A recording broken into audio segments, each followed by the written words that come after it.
This video is about the complete refurbishment of a pair of 30-plus-year-old KEF 104 Series 2, and it's the later series of the Series 2. I inherited these speakers from a deceased long-term family friend, and the speakers had been removed from service and put into storage after he died, and they've been in the boxes stored in the person's house for the past 12 years.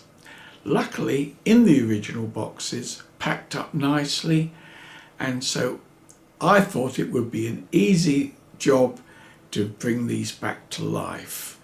But unfortunately, these KEFs suffer from natural decomposition of some of the drive units, as you'll see in the video.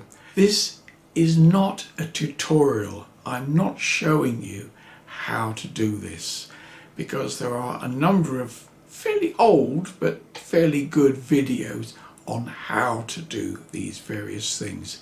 It's really a bit of a discussion about the speaker and showing some of the obstacles and hurdles I had to go over, which are quite intensive, I can assure you. And if you care to buy a pair of these speakers at some point, I would suggest to you that they are not for the faint-hearted. If they're more than 20 odd years old, you are going to have to do all of these modifications that I'm going to show you in this video, and it's not a low-cost affair. Most speakers, maybe the surrounds need changing or a bit of cosmetic work needs to be done, but the work on these has been done over a 3-month period. It's not because I'm grossly slow, but things have to be ordered, things come in, then you find extra faults. The filming of this video was done over that 3-month period, and I'm going to present it to you now, not in any specific order, but as things cropped up and as things were solved. So on with the video, hope you enjoy it. This is the speaker straight out of the box. I haven't cleaned it, I haven't touched it, all I've done is physically taken it out of the box. The cabinet itself is absolutely beautiful. This is a real rosewood veneer, and it goes all the way around the box and is taken from one piece of veneer. The back of the cabinet continues the same veneer, and you can see the terminals on the bottom there. Let's take off the grill cloth.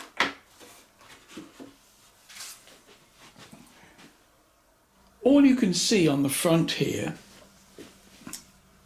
this is one complete sealed box, and it contains the T55 tweeter and 2 B139s in a completely sealed cabinet, and as you can see, they look absolutely perfect.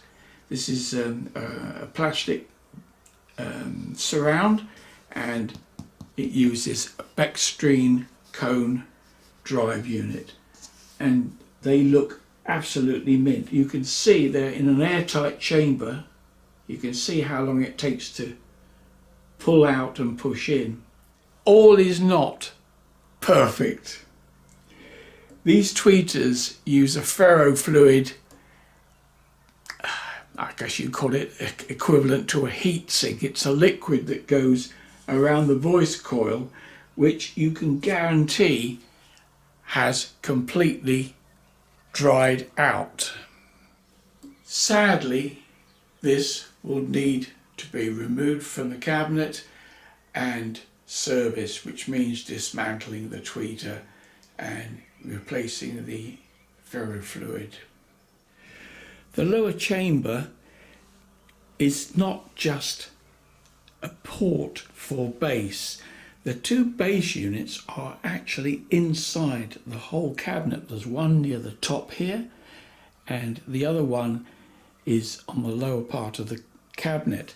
And if I zoom in, you will see what's left of the bass unit. Now, I know that doesn't look much like an 8-inch bass unit, but that is exactly what it is.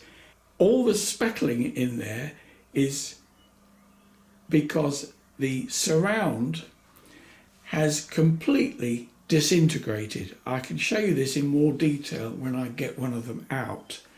The cone itself is a paper cone, which is very unlike Kef to use paper, but they've used a foam surround and also a foam dome around that centre pole that you can see sticking up, and it is literally a pole.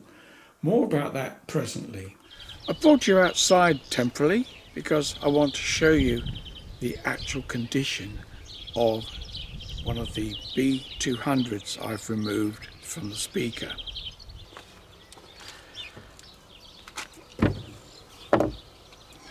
Look at this. This is the surrounds. Look.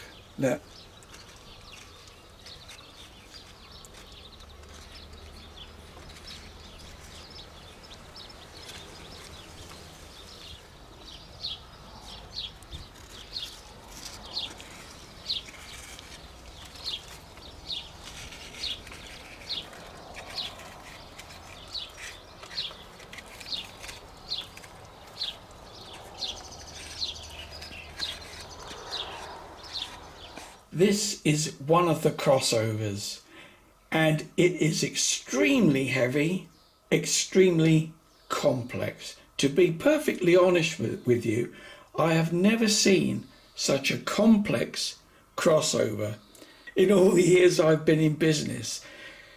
This is actually the bottom of the cabinet in this particular version, although this crossover can sometimes be inside the box in very early versions.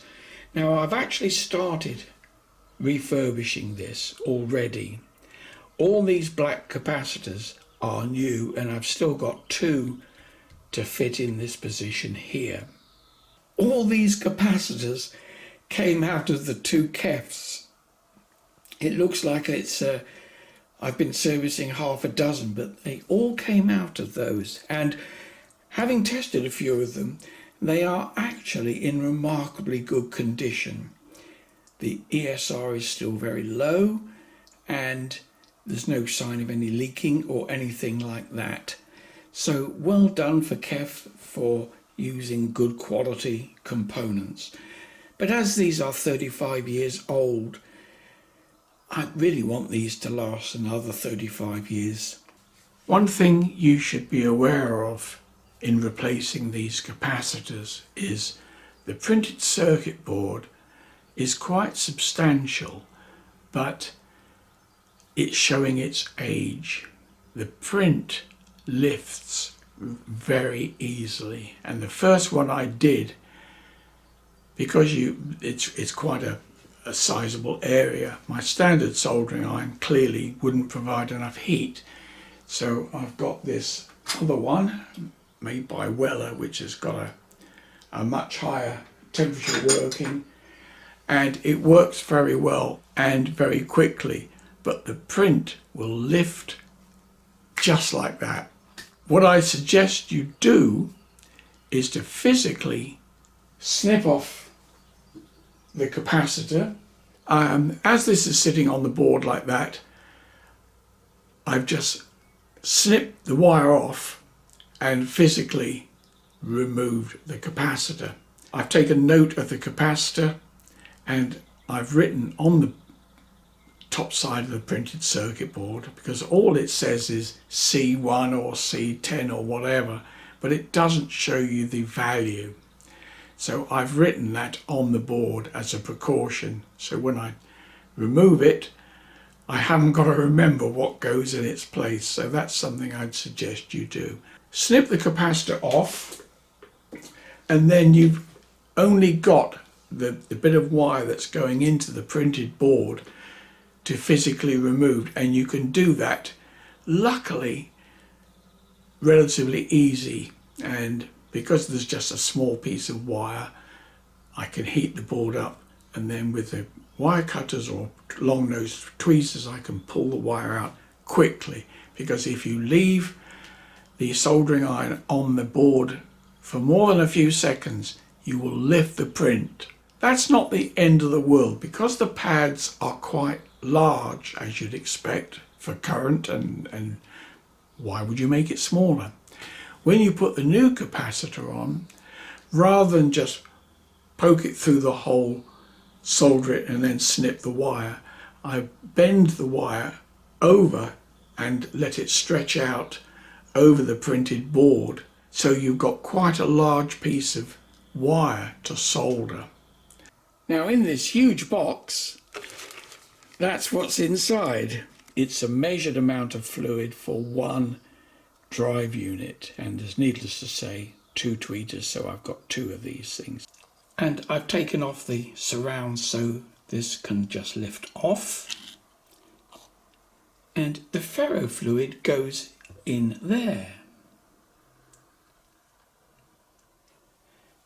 Now you can probably see it if I can catch the light. Can you see it slightly glistening? That's the ferrofluid in there that I've put in there. You'd think, well, I should be very happy with that. But no, the coil is actually open circuit on this particular one. It's not burnt or anything like that. You can see here where the terminals are. You can see all this sort of corrosion and oxidization. I don't know exactly what it is, but the wire comes out of the coil round about here and goes and is soldered on here.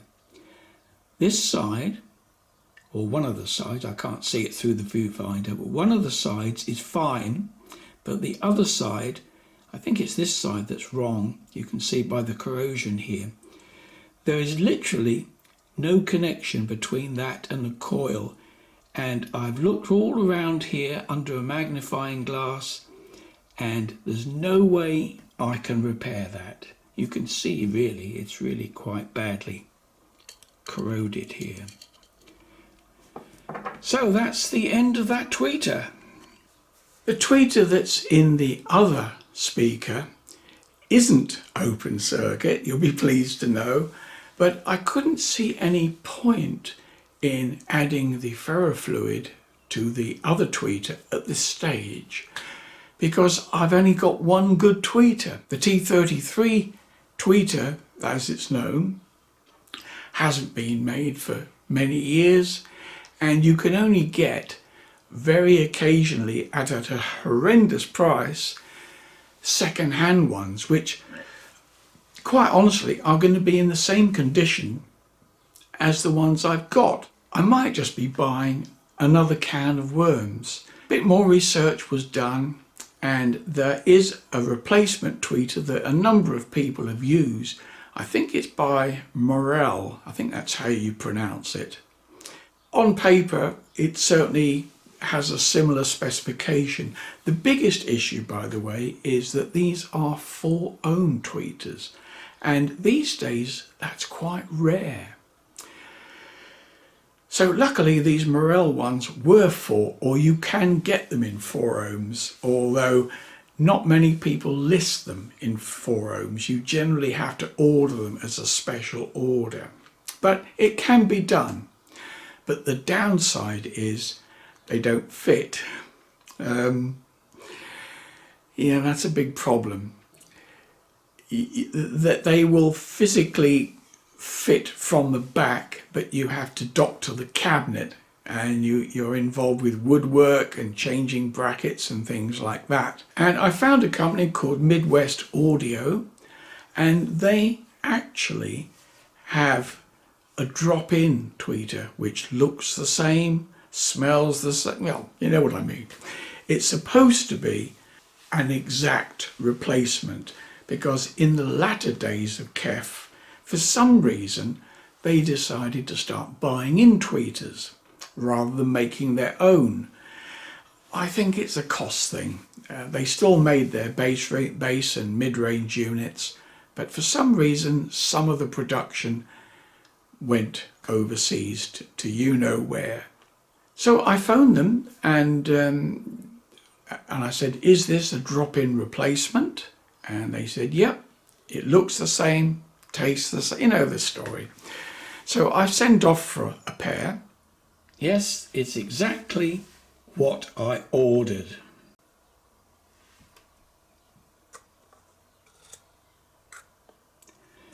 There we have it.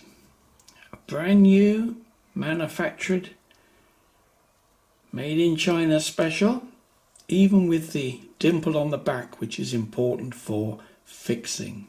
I've got two of these, of course.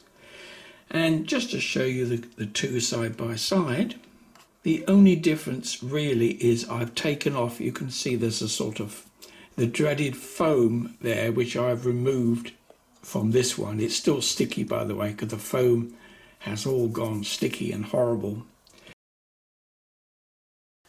Another job that I've finished is reconing the B200 bass units.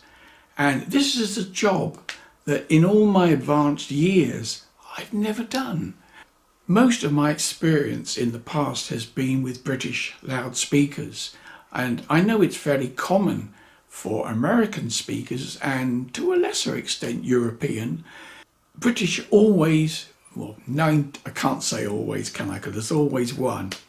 Mostly British use in those days a rubber or Bextrine surround, PVC surround, which inherently are very stable and they just don't fall apart. But the foam ones, as I've shown you previously, the foam, I've never seen a speaker so badly damaged.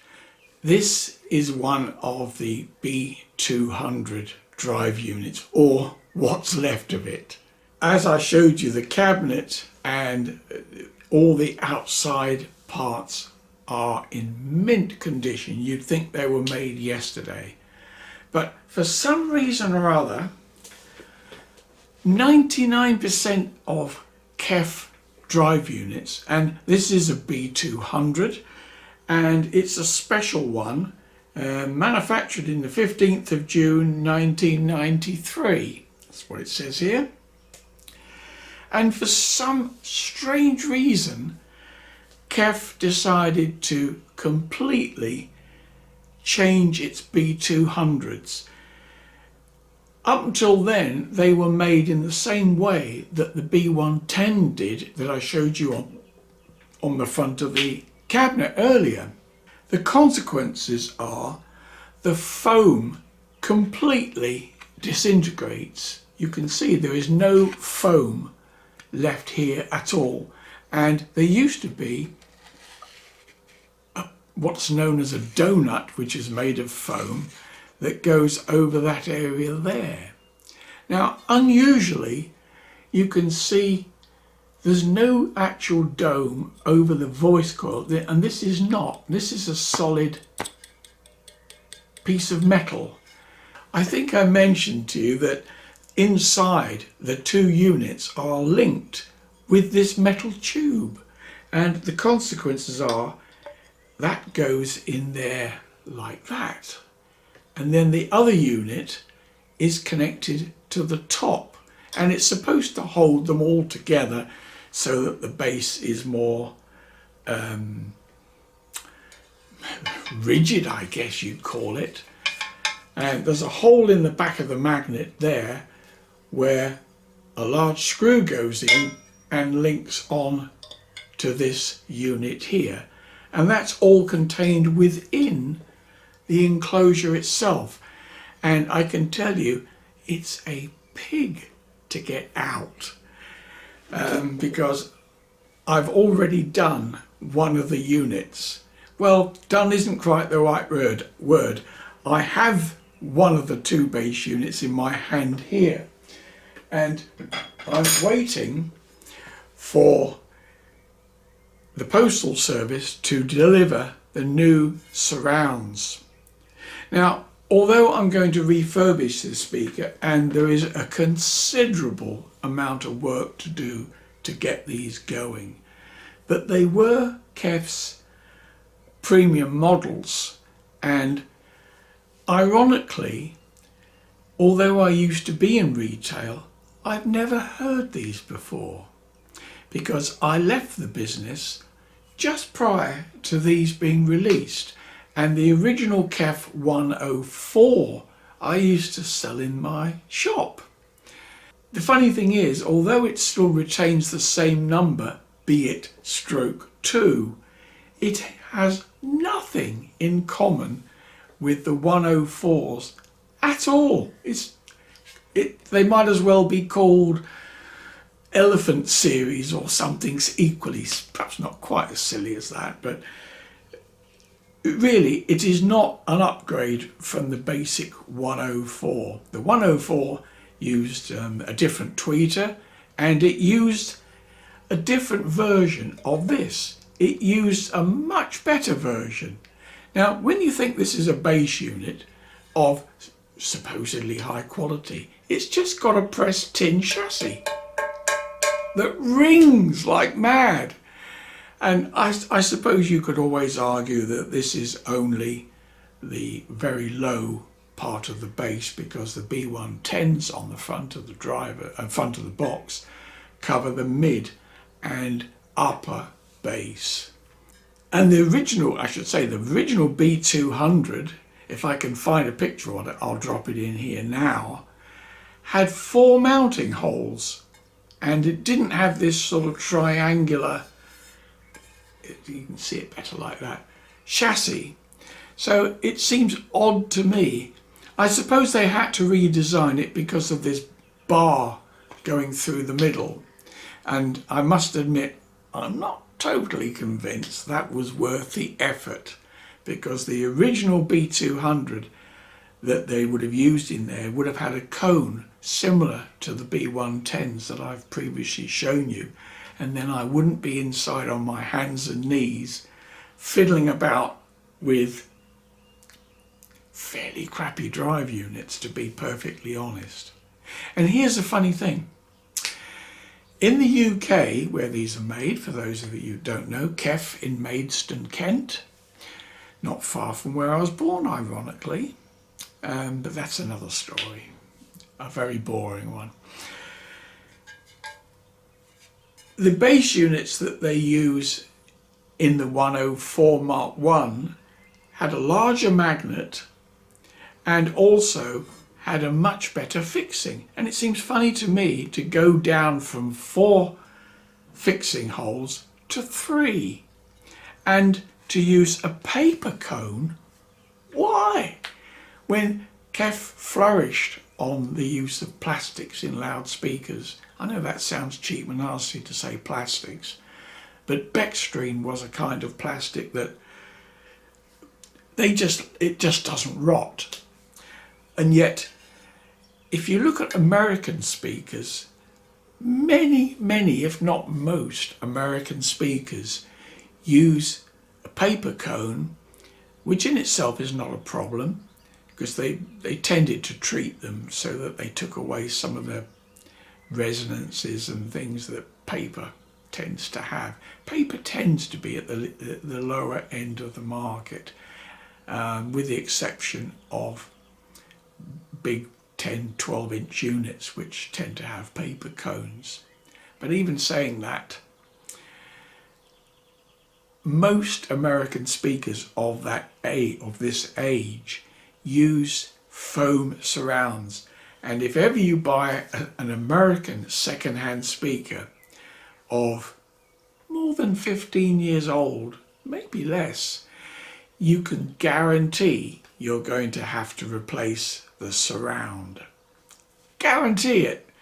But so many British speakers of the date used either a rubber surround, sometimes still paper cone, but a rubber surround which by and large have stood the test of time.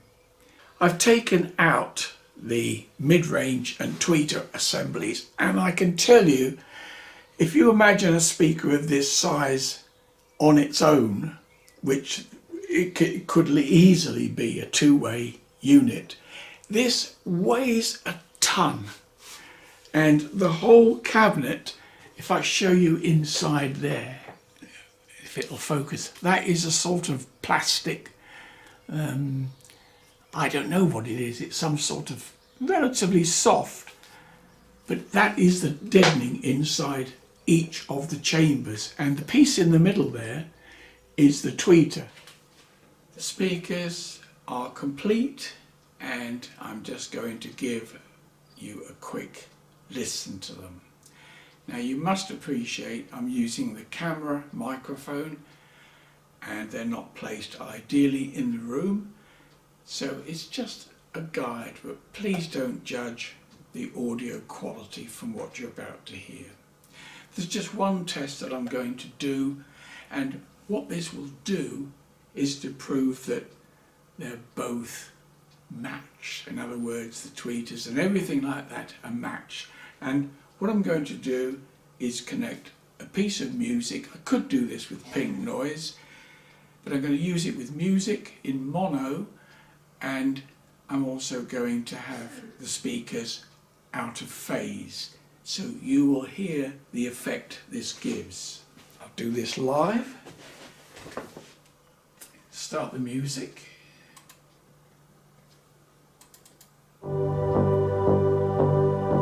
Don't judge it. Don't judge it yet. Right. Now listen to the effect this will give when I put these together.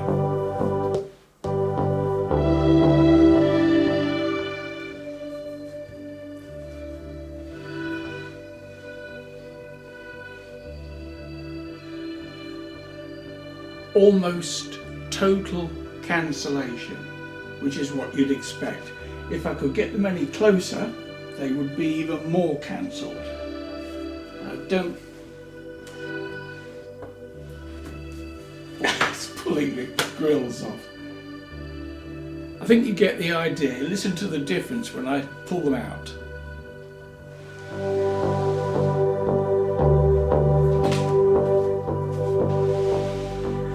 They are, of course, still out of phase.